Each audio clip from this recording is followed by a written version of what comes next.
ಮಾನ್ಯ ಮುಖ್ಯಮಂತ್ರಿಗಳೇ,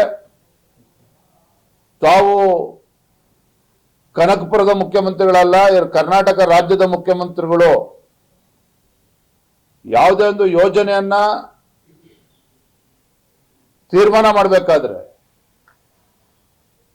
real estate ಹಿತಾಸಕ್ತಿಯನ್ನ ಬದಿಗಿಟ್ಟು ರಾಜ್ಯದ ಹಿತಾಸಕ್ತಿಯನ್ನ ಗಮನದಲ್ಲಿ ಇಟ್ಕೋಬೇಕು ಅನ್ನುವ ಮಾತನ್ನು ಕೂಡ ಮುಖ್ಯಮಂತ್ರಿಗಳು ಹೇಳಿದ್ದಾರೆ. ರಾಜ್ಯದಲ್ಲಿ ಬರಗಾಲದ ಛಾಯೆ ಆವರಿಸುತ್ತಿರುವ ಬಗ್ಗೆ ಪ್ರತಿಕ್ರಿಯೆ ನೀಡಿದ ಬಿವೈ ವಿಜಯೇಂದ್ರ, ಮುಖ್ಯಮಂತ್ರಿ ಡಿಕೆ ಶಿವಕುಮಾರ್ ಅವರು ಸಚಿವ ಸಂಪುಟ ವಿಸ್ತರಣೆಯ ಕಸರತ್ತಿನಲ್ಲಿಯೇ ಮುಳುಗಿದ್ದು ಅನಾವೃಷ್ಟಿಯಿಂದ ರಾಜ್ಯ ಎದುರಿಸುತ್ತಿರುವ ಭೀಕರ ಬರಗಾಲವನ್ನು ಎದುರಿಸುವಲ್ಲಿ ಸಂಪೂರ್ಣ ವಿಫಲರಾಗಿದ್ದಾರೆ. ಇವರು ಕೇವಲ ಕನಕಪುರಕ್ಕೆ ಮಾತ್ರ ಸಿಎಂ ಅಲ್ಲ, ಇಡೀ ರಾಜ್ಯಕ್ಕೆ ಸಿಎಂ ಆಗಿದ್ದೀರಿ. ರೈತರ ಸಮಸ್ಯೆಗಳಿಗೆ ಸ್ಪಂದಿಸಿ ತಕ್ಷಣ ಪರಿಹಾರ ಕಾರ್ಯಗಳನ್ನು ಕೈಗೊಳ್ಳಿ ಎಂದು ಸಲಹೆ ನೀಡಿದರು. ರಾಜ್ಯದಲ್ಲಿ ಭೀಕರ ಬರಗಾಲವನ್ನ ಎದುರು ನೋಡ್ತಾ ಇದ್ದೇವೆ. ಒಂದು ಕಡೆ ಮಾನ್ಯ ಮುಖ್ಯಮಂತ್ರಿಗಳು, ರಾಜ್ಯ ಸರ್ಕಾರ ಕೇವಲ ಬೆಂಗಳೂರಿನಲ್ಲಿ ವಿಧಾನಸೌಧದಲ್ಲಿ ಕೂತ್ಕೊಂಡು ಸಭೆಯನ್ನ ಮಾಡಿ ವಿಡಿಯೋ ಕಾನ್ಫರೆನ್ಸ್ ಮುಖೇನ ಸಭೆಯನ್ನ ಮಾಡಿರೋದು ಬಿಟ್ರೆ ಯಾವುದೇ ಒಬ್ಬ ಸಚಿವರು ರಾಜ್ಯ ಪ್ರವಾಸವನ್ನ ಮಾಡ್ತಾ ಇಲ್ಲ, ಜಿಲ್ಲೆಗಳಿಗೆ ಭೇಟಿಯನ್ನು ನೀಡ್ತಾ ಇಲ್ಲ, ತಾಲೂಕುಗಳ ಭೇಟಿಯನ್ನು ನೀಡ್ತಾ ಇಲ್ಲ. ರೈತರ ಸಮಸ್ಯೆ ಬಗ್ಗೆ, ರೈತರ ಸಂಕಷ್ಟಕ್ಕೆ ಸ್ಪಂದನೆ ಮಾಡುವಂತ ಕೆಲಸವೂ ಕೂಡ ರಾಜ್ಯ ಸರ್ಕಾರದ ಕಡೆಯಿಂದ ಆಗ್ತಾ ಇಲ್ಲ. ಈಗಾಗಲೇ ಮಾನ್ಯ ಮುಖ್ಯಮಂತ್ರಿಗಳು ಎಲ್ಲ ಹಿರಿಯ ನಾಯಕರ ತಂಡವನ್ನು ಕಟ್ಟಿಕೊಂಡು ದೆಹಲಿಗೆ ಪ್ರಯಾಣವನ್ನು ಕೂಡ ಬೆಳೆಸಿದ್ದಾರೆ. ಅಂದ್ರೆ ರೈತರು ಇಷ್ಟೊಂದು ಸಂಕಷ್ಟದಲ್ಲಿದ್ದಾರೆ. ಮುಖ್ಯಮಂತ್ರಿಗಳು ಕೇವಲ ಪ್ರಧಾನಮಂತ್ರಿಗಳಿಗೆ ಪತ್ರವನ್ನ ಬರೆದು ರಾಜ್ಯ ಸರ್ಕಾರದ ಜವಾಬ್ದಾರಿನೇ ಇಲ್ಲ ಅನ್ನೋ ರೀತಿಯಲ್ಲಿ ವರ್ತನೆ ಮಾಡ್ತಾ ಇದ್ದಾರೆ. ಇದು ಖಂಡಿತ ಸರಿಯಲ್ಲ. ನಾನು ಮಾನ್ಯ ಮುಖ್ಯಮಂತ್ರಿಗಳಿಗೆ ಆಗ್ರಹ ಪಡಿಸ್ತೇನೆ, ರಿಯಲ್ ಎಸ್ಟೇಟ್ ಬಗ್ಗೆ ಎಷ್ಟು ಆಸಕ್ತಿಯನ್ನ ರಾಜ್ಯದ ಮುಖ್ಯಮಂತ್ರಿ ಡಿ ಕೆ ಶಿವಕುಮಾರ್ ಅವರೇ ನೀವು ತಲೆ ಕೆಡಿಸ್ಕೊಂಡಿದ್ದೀರಿ. ರೈತರ ಬಗ್ಗೆನೂ ಕೂಡ ಕಾಳಜಿಯನ್ನ ತೋರಬೇಕು, ರೈತರ ಸಂಕಷ್ಟಕ್ಕೆ ಸ್ಪಂದನೆಯನ್ನ ಮಾಡಬೇಕು. ಬಿತ್ತನೆ ಮಾಡದೆ ಹೊತ್ತು ರೈತರು ಬೀದಿಗೆ ಬರ್ತಕ್ಕಂಥ ಪರಿಸ್ಥಿತಿ ಇದೆ. ಬಿತ್ತನೆ ಮಾಡಿರುವಂತ ರೈತರು ಕೂಡ ಇವತ್ತು ಮೊಳಕೆ ಹೊಡೆದೇನೆ ಕೂಡ ಮಳೆ ಇಲ್ದೇನೆ ಬೀದಿಗೆ ಬರುವಂತ ಪರಿಸ್ಥಿತಿ ನಿರ್ಮಾಣ ಆಗಿದೆ. ಹಾಗಾಗಿ ಬರದ ಪರಿಸ್ಥಿತಿಯನ್ನ ಸರಿಯಾದ ರೀತಿಯಲ್ಲಿ ರಾಜ್ಯ ಸರ್ಕಾರ ಕೈಗೆತ್ಕೊಳ್ಬೇಕು, ರೈತರ ಸಂಕಷ್ಟಕ್ಕೆ ಸ್ಪಂದನೆ ಮಾಡಬೇಕು. ಸಚಿವರುಗಳು ಜಿಲ್ಲಾ ಪ್ರವಾಸಗಳನ್ನ ಮಾಡಬೇಕು, ಹಳ್ಳಿಗಳಿಗೆ ಹೋಗಿ ಭೇಟಿಯನ್ನು ಕೊಡಬೇಕು, ರೈತರ ಅಹವಾಲನ್ನ ಸ್ವೀಕಾರ ಮಾಡಬೇಕು, ಅವರ ಪರಿಸ್ಥಿತಿಯ ಬಗ್ಗೆ ಅಧ್ಯಯನ ಮಾಡಬೇಕು. ದೆಹಲಿಯ ಜಂತರ್ ಮಂತರ್ನಲ್ಲಿ ಸೋನಂ ವಾಂಗ್ಚುಕ್ ನೇತೃತ್ವದಲ್ಲಿ ನಡೆಯುತ್ತಿರುವ ಪ್ರತಿಭಟನೆ ಕೇವಲ ರಾಜಕಾರಣಕ್ಕಾಗಿದೆ. ಪ್ರತಿಭಟನೆಗೆ ನನ್ನ ವಿರೋಧವಿಲ್ಲ. ಪ್ರಜಾಪ್ರಭುತ್ವದಲ್ಲಿ ಪ್ರತಿಯೊಬ್ಬರಿಗೂ ಪ್ರತಿಭಟಿಸುವ ಹಕ್ಕಿದೆ. ಆದರೆ ಈ ಪ್ರತಿಭಟನೆ ಅರಾಜಕತೆ ಸೃಷ್ಟಿಸುವ ಪ್ರಯತ್ನವಾಗಿದೆ. ಇದರ ಹಿಂದೆ ಕೆಲ ರಾಜಕಾರಣಿಗಳ ಷಡ್ಯಂತ್ರವಿದ್ದು ಕೇಂದ್ರ ಸರ್ಕಾರವನ್ನು ದುರ್ಬಲಗೊಳಿಸುವ ಹುನ್ನಾರ ಈ ಪ್ರತಿಭಟನೆಯ ಹಿಂದಿದೆ ಎಂದ ಅವರು, ನೀಟ್ ಪರೀಕ್ಷೆಯಿಂದಾದ ಲೋಪದ ಬಗ್ಗೆ ಈಗಾಗಲೇ ಕೇಂದ್ರ ಶಿಕ್ಷಣ ಸಚಿವ ಧರ್ಮೇಂದ್ರ ಪ್ರಧಾನ್ ಹೇಳಿಕೆ ನೀಡಿದ್ದಲ್ಲದೆ ಪ್ರತಿಭಟನಾಕಾರರ ಪ್ರಮುಖರನ್ನ ಕರೆದು ಕೇಂದ್ರ ಸಚಿವ ಜೆಪಿ ನಡ್ಡಾ ಕೂಡ ಮಾತುಕತೆ ನಡೆಸಿದ್ದಾರೆ. ವಿದ್ಯಾರ್ಥಿಗಳ ಹಿತದೃಷ್ಟಿಯಿಂದ ನೀಟ್ ಮರುಪರೀಕ್ಷೆಯನ್ನ ನಡೆಸಿಕೊಡಲಾಗಿದೆ. ಪ್ರತಿಭಟನೆ ಶಾಂತ ರೀತಿಯಲ್ಲಿ ಸಂಪನ್ನಗೊಳ್ಳುವ ನಂಬಿಕೆ ನಮ್ಮದಾಗಿದೆ ಎಂದರು.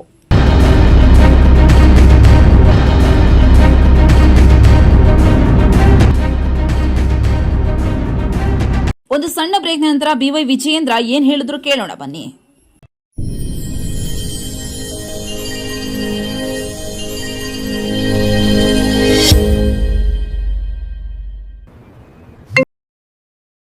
ನಾನು ಸಿಬಿಐನಿಂದ ಪೊಲೀಸ್ ಅಧಿಕಾರಿ ಮಾತನಾಡ್ತಿದ್ದೀನಿ. ನಿಮ್ಮ ಹೆಸರಿನ ಮೇಲೆ ಡ್ರಗ್ಸ್ ಇರುವ ಪಾರ್ಸಲ್ ಸಿಕ್ಕಿದೆ.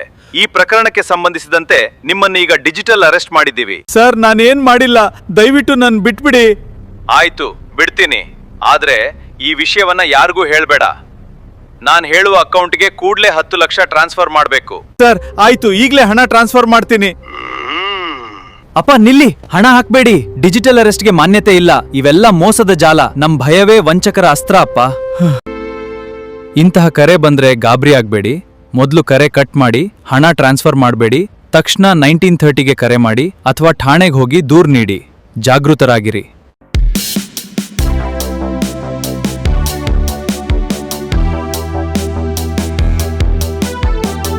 ದಿನ ದೆಹಲಿಯ ಜಂತರ್ ಮಂತರ್ನಲ್ಲಿ ನೀಟ್ ವಿಚಾರದಲ್ಲಿ ಕೇಂದ್ರ ಸಚಿವರ ರಾಜೀನಾಮೆ ಕೊಡಬೇಕು ಅಂತೇಳಿ ಬಹಳ ಪ್ರತಿಭಟನೆ ನಡೆದಿದೆ. ಆ ಪ್ರತಿಭಟನೆ ಬಗ್ಗೆ ನನ್ನ ವಿರೋಧವಿಲ್ಲ. ಆದರೆ ಪ್ರತಿಭಟನೆ ನೆಪದಲ್ಲಿ ಯಾವ ರೀತಿಯಲ್ಲಿ ಒಂದು ಅರಾಜಕತೆ ಸೃಷ್ಟಿ ಮಾಡುವಂತ ಪ್ರಯತ್ನಗಳು ಆಗಿದ್ದಾವೆ. ಪ್ರಜಾಪ್ರಭುತ್ವ ವ್ಯವಸ್ಥೆಯಲ್ಲಿ ಪ್ರತಿಭಟನೆ ಮಾಡ್ತಕ್ಕಂಥದ್ದು ರಾಜ್ಯ ಅಥವಾ ಕೇಂದ್ರ ಸರ್ಕಾರಕ್ಕೆ ತಮ್ಮ ಹಕ್ಕೊತ್ತಾಯ ಮಾಡುವಂಥದ್ದು ಸಹಜ. ಅದ್ರ ಬಗ್ಗೆ ಯಾರು ಕೂಡ ವಿರೋಧವನ್ನು ಮಾಡೋದಕ್ಕೆ ಸಾಧ್ಯ ಇಲ್ಲ. ಆದರೆ ಪ್ರತಿಭಟನೆ ನೆಪದಲ್ಲಿ ನಾವು ದೃಶ್ಯ ಮಾಧ್ಯಮಗಳನ್ನ ನಾವು ನೋಡ್ತಾ ಇದ್ವಿ. ಅನೇಕ ಯುವಕರಿಗೆ ಅಲ್ಲಿ ಏನಕ್ಕೆ ಬಂದಿದ್ದೇವೆ ಅನ್ನುವ ಅರಿವು ಕೂಡ ಬಹಳ ಜನಕ್ಕೆ ಇರಲಿಲ್ಲ. ಮಾಧ್ಯಮದ ಮೇಲೂ ಕೂಡ ಕೈ ಮಾಡಿರುವಂತಹ ಘಟನೆಗಳು ಕೂಡ ನಡೆದಿದ್ದಾವೆ. ದೇಶದ ವಿರುದ್ಧ ಹೇಳಿಕೆಗಳನ್ನು ಕೊಟ್ಟಿರ್ತಕ್ಕಂಥದ್ದು ಕೂಡ ನಾವು ಗಮನಿಸ್ತಾ ಇದ್ದೇವೆ. ಎಲ್ಲೋ ಒಂದು ಕಡೆ ಯುವಕರನ್ನ ಪ್ರತಿಭಟನೆಗೆ ಮುಂದ್ಬಿಟ್ಟು ವಿರೋಧ ಪಕ್ಷಗಳು ಇದರಿಂದ ಷಡ್ಯಂತ್ರ ಮಾಡಿ ದೇಶದಲ್ಲಿ ಮತ್ತು ರಾಜ್ಯದಲ್ಲಿ ಒಂದು ರೀತಿ ಅರಾಜಕತೆ ಸೃಷ್ಟಿ ಮಾಡುವಂತ ಪ್ರಯತ್ನ ಕೂಡ ಆಗಿದೆ ಅನ್ನೋದು ಕೂಡ ಸಾಕಷ್ಟು ಚರ್ಚೆ ಆಗ್ತಾ ಇರುವಂಥದ್ದು. ಮಾನ್ಯ ಸಿದ್ದರಾಮಯ್ಯನವರ ಹಿಂದಿನ ಮುಖ್ಯಮಂತ್ರಿಗಳವರ ಹೇಳಿಕೆಯನ್ನು ಕೂಡ ನಾನು ಗಮನಿಸಿದ್ದೇನೆ. ಮೋದಿ ದುರ್ಬಲ ದುಷ್ಟ ರಕ್ಷಕ ಪ್ರಧಾನಿ ಅನ್ನೋ ಮಾತನ್ನ ಮಾಜಿ ಮುಖ್ಯಮಂತ್ರಿಗಳು ಸಿದ್ದರಾಮಯ್ಯನವರು ಹೇಳಿದ್ದಾರೆ. ಮಾನ್ಯ ಸಿದ್ದರಾಮಯ್ಯನವರಿಗೆ ಮರ್ತಿಲ್ಲ ಅಂತ ಹೇಳಿದ್ರೆ ನಾನು ಮತ್ತೆ ನೆನಪು ಮಾಡಿಕೊಡ್ತಕ್ಕಂಥ ಪ್ರಯತ್ನ ನಾನು ಮಾಡ್ತೇನೆ. ಮಾನ್ಯ ಸಿದ್ದರಾಮಯ್ಯನವರೇ ತಾವು ಮುಖ್ಯಮಂತ್ರಿಗಳಾಗಿದ್ದಾಗ ಇದೇ ಹುಬ್ಬಳ್ಳಿಯಲ್ಲಿ ಏನೋ ರಾಜ್ಯದಲ್ಲಿ 2.5 ಲಕ್ಷ ಸರ್ಕಾರಿ ಹುದ್ದೆಗಳನ್ನ ಭರ್ತಿ ಮಾಡಿಲ್ಲ ಅಂತೇಳಿ ಲಕ್ಷಾಂತರ ಯುವಕರು ಬೀದಿಗಿಳಿದು ಕಾಂಗ್ರೆಸ್ ಸರ್ಕಾರದ ವಿರುದ್ಧ ಪ್ರತಿಭಟನೆ ಮಾಡಿದ್ರು.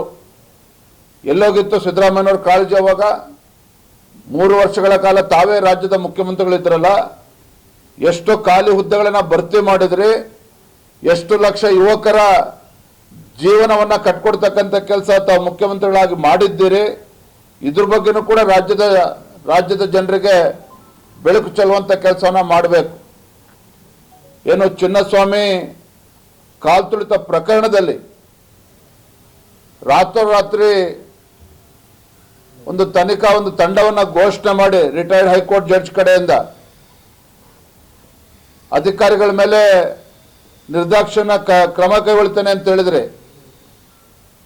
ನೀವು ಮುಖ್ಯಮಂತ್ರಿಗಳು ಅಂದ್ರೆ ಉಪಮುಖ್ಯಮಂತ್ರಿಗಳು ನೀವು ತಪ್ಪಿಸ್ಕೊಳ್ಳೋಕ್ಕೋಸ್ಕರ ನಿಮ್ಮ ಒಂದು ಪುಕ್ಕಟ ಪ್ರಚಾರಕ್ಕೋಸ್ಕರ ಅವತ್ತೇನು ಘಟನೆಗಳಾಯಿತು ಅದೆಲ್ಲವೂ ಕೂಡ ರಾಜ್ಯದ ಜನ ಮರ್ತಿಲ್ಲ. ಹಾಗಾಗಿ ಮಾನ್ಯ ಸಿದ್ದರಾಮಯ್ಯನವರಿಗೆ ಒಂದು ಕಿವಿ ಮಾತನ್ನು ಹೇಳೋದಕ್ಕೆ ಇಚ್ಛಪಡ್ತೇನೆ. ನಮ್ಮ ಕೇಂದ್ರ ಸರ್ಕಾರ, ನಮ್ಮ ಪ್ರಧಾನಮಂತ್ರಿ ನರೇಂದ್ರ ಮೋದಿಜಿಯವರು ನೀಟ್ ವಿಚಾರದಲ್ಲಿ ಖಂಡಿತ ಅದು ಆಗಬಾರ್ದಾಗಿತ್ತು.